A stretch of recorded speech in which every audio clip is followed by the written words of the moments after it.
everybody, and thanks for joining us this week on Up in the Air. I'm Lydia Knox, and joining me for the first time at the desk is Kellyanne Class. Thanks, Lydia. We have a jam-packed show. We're talking about stories on improvements in winter forecasting, a meteor in Milwaukee, and Mount Everest. That's right. And as always, we'll stop in at the climate wall later on with Quinn, as he has details on the weather and what to expect in the near future. We'll have all that and more, but first, here's Update in the Air.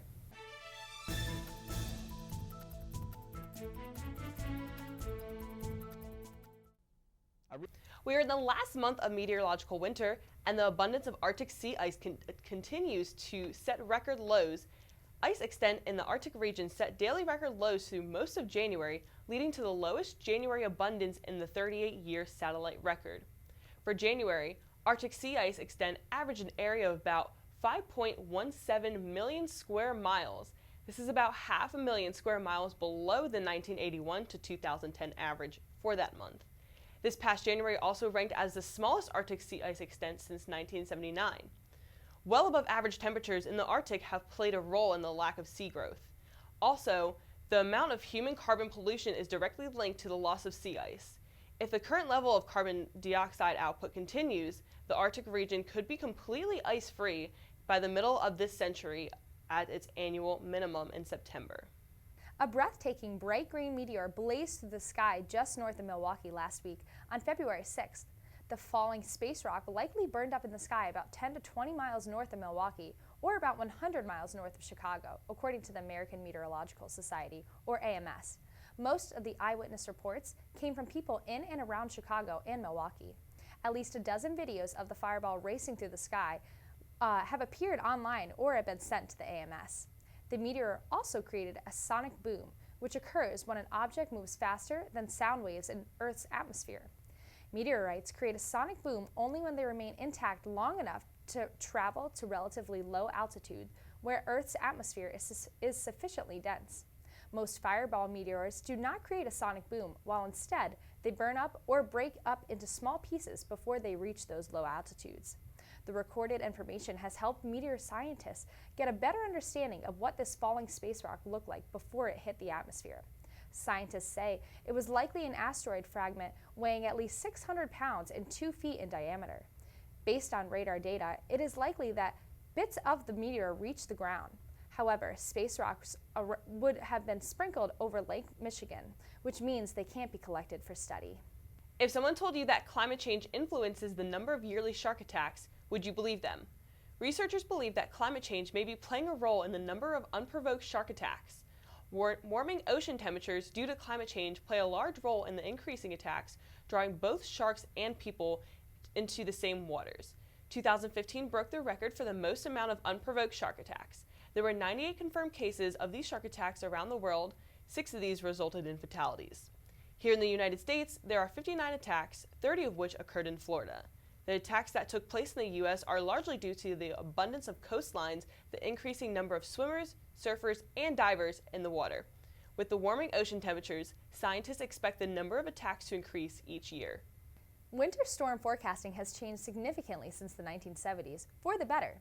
Technology and a better fundamental understanding of the atmosphere have been the main drivers behind the improvement. But there's another reason: the internet. Meteorologists anywhere can now access weather models that in the past were only available to government employees and TV stations that had special weather data fax machines. In the 1970s and 1980s, weather models were grainy.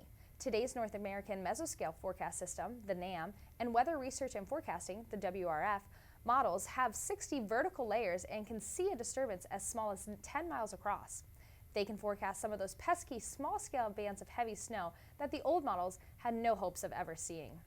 Today, forecasts from 3 days are on average better than one-day forecasts from the 1970s and 1980s. Forecasts now routinely extend to 7 days, and today's 7-day forecasts are better on average than 5-day forecasts from the late 1980s. On the other hand, there is still always room for improvement in forecasting accuracy. Indeed, it is exciting to think about how much improved our forecast could be 30 years from now. Did the world's tallest mountain shrink? Some scientists believe that Mount Everest has shrunk. You may be asking yourself, what has caused a mountain to shrink? Scientists think that the 7.8 magnitude earthquake that struck Nepal back in April 2015 may have done the trick. Based on observations through satellite data, Some scientists suspect that the 20-second quake has caused it to shrink. During the earthquake, the ground in the region shifted to a degree that changes in the landscape were detectable through a comparison of the satellite images before and after the quake. Our measurement is in order to conclude whether the mountain has indeed shrunk or not.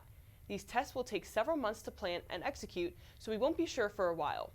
But there is one thing to be sure of. Mount Everest is in no danger of losing its #1 spot in the world's tallest mountain peak.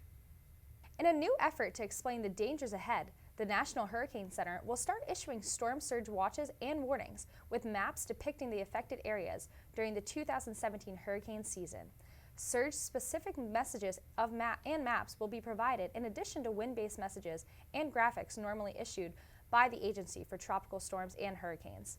This year, the watches and warnings will show how much water the storms are expected to push ashore and where.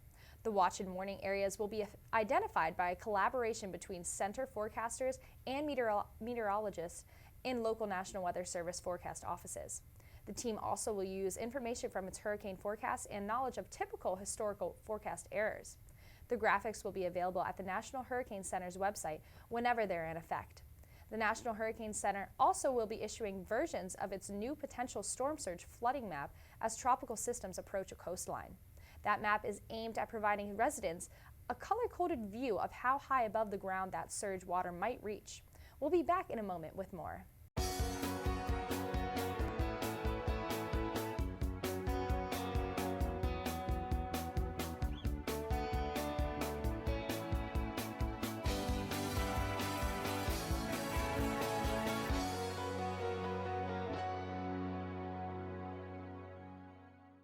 Welcome back, everyone. Thanks for tuning back in. We now have a special feature on sea level rise. Did you know that every 1 inch of sea level rise creates 50 to 100 inches of beach erosion? Because of this fact, even minuscule amounts of sea level rise can have a huge impact on coastal areas. There are numerous ways that the warming of the earth can create significant sea level rise. According to the National Environmental Education and Training Foundation, the oceans can absorb approximately 90% of the heat from a warming climate. The oceans then absorb the heat from the warming atmosphere and allow melting of land-based ice, including glaciers and polar ice caps, which increase the amount of water in the ocean. In addition, the ice sheets of Greenland and Antarctica are melting at an increased rate due to the warmer seawater, as well as the meltwater from the land itself. The meltwater and seawater also create streams of water that help wash some of the ice sheets out to sea. The rate of sea level rise has increased substantially over the last 100 years and could soon take an exponential turn. Since 1900, the average sea level rise has been approximately a ½ inch every 10 years. However, in the last 5 years, sea levels have risen by 1 inch. While on a small time scale this doesn't seem like much, the long-term impacts could be catastrophic. By 2100, the mean sea levels are expected to rise by 1 to 4 feet, but could rise by as much as 6 feet. Even a sea level rise of 1 foot could inundate areas of the Gulf Coast, including New Orleans, the Florida Keys, and the Outer Banks of North Carolina. 6 feet of sea level rise would decimate all of South Florida and much of the North Carolina and Virginia coasts. Norfolk, Virginia is one of the areas most prone to sea level rise. Not only is the Chesapeake Bay one of the areas where water is rising the fastest, but the land itself is also sinking. 35 million years ago, an asteroid struck land in what is now the Chesapeake Bay. It left in its wake a crater approximately 52 miles across and 1.2 miles deep. Norfolk in particular is at the edge of this crater that is now sinking into the earth. Norfolk has already seen the impacts as well. City planners have begun installing large rulers like this one at low-lying intersections so that motorists know how deep the water is. Not driving through these intersections is no longer an option as there are too many of them. Tybee Island, a small island off the Georgia coast, is often cut off from the mainland as there is only one road, and that road is beginning to flood more and more often. Situations like this are becoming far more common across the U.S. Numerous studies have been done showing how much sea level rise will impact coastal flooding. This video shows that right now there are 6 U.S. cities that experience more than 24 tidal floods per year. That number is projected to increase to 26 cities by 2030 and nearly 60 cities by 2045. Notable cities such as Philadelphia, Baltimore, and Washington, D.C. could see upwards of 200, 300, even 400 floods per year as a result of such rapid sea level rise. All of this goes back to the warming of our climate. If we are going to continue at the same rate of carbon emissions, the planet could warm 4 degrees Celsius by 2100, which would cause this massive sea level rise.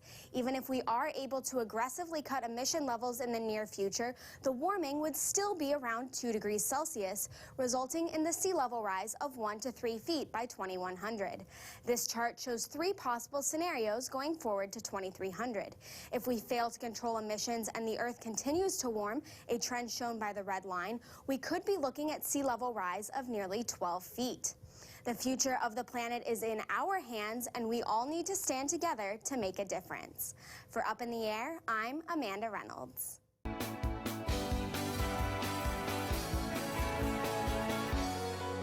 Welcome back to the show, everybody. So Kellyanne, how do you feel about Thon coming up this weekend? I'm actually really excited for it. It's my first time as a Penn Stater here for Thon. I'm really excited. Oh, that's awesome. Yeah, Quinn, what about you? How do you feel? Yeah, last year was my first year in Thon, and this is my first year on a committee, so definitely I'm excited to see the difference that makes, and being able to be on the floor more is something I'm looking forward to. Yeah, absolutely. My roommate actually will be on the floor the entire time because she's dancing, so maybe you'll get a chance to see her at some point. Yeah, well, if I run into her, I'll definitely have to say hi. Yeah, absolutely. But let's take a look at the climate wall. What do you have for us? Yeah, well, Lydia, I don't think we're going to be dealing with any snowfall this weekend. You can see here much of our snow melted this past weekend. Temperatures got into the 60s across much of Pennsylvania. That's not the same story, though, in northern New England. They saw a foot or two of snow the past week. 5 to 7 days, really, they've been bombarded with snowstorm after snowstorm. And looking to our friends on the West Coast, they've been seeing some snow as well, just west of Denver there. The higher elevations in the Rockies really have seen a lot of snowfall this year as a whole. And if we take a look at our temperatures heading into the next 7 to 10 days, much above normal for the entire country. There's really not too much coolness at all to speak about. Maybe a little bit on the West Coast there as some storm systems will be moving in, but really the main story heading into next week is above normal. So, I'm not sure if the groundhog saw a shadow or not, but definitely is going to be above normal for the next week or so. And going with that too, above normal precipitation looks likely across much of the United States. Well into northern Midwest, they're going to see above normal precipitation. For here in State College, we're also going to see a good bit of rain, a few chances of rain heading into next week and further on. And really, the whole entire United States, they've been inundated with rainfall here on the West Coast, almost too much now. And they're going to continue to see storm after storm move through that area. And coinciding with that is our drought monitor. We've been seeing some improvement along the East Coast with those recent snowstorms. You can see here in Pennsylvania, we still are dealing with a little bit of a drought, and that is going to continue with that, less rainfall than we've expected to see. But towards our West Coast here, they've really been improving with their drought. That's a good news for them. They've been seeing a lot of rain, but towards the south portion of California, they're still dealing with some of that drought. So hopefully with the next few systems that are moving through, that will help with that. And yeah, guys, that's all I have here at the Climate Wall. I'm going to send it back to you. Thanks, Quinn. It really is interesting to see how much snowfall we've gotten in the U.S. this winter so far compared to last year. It's awesome. But thanks everyone for joining us this week. That's all we have. I'm Kellyanne Class. And I'm Lydia Knox. See you next week, Up in the Air.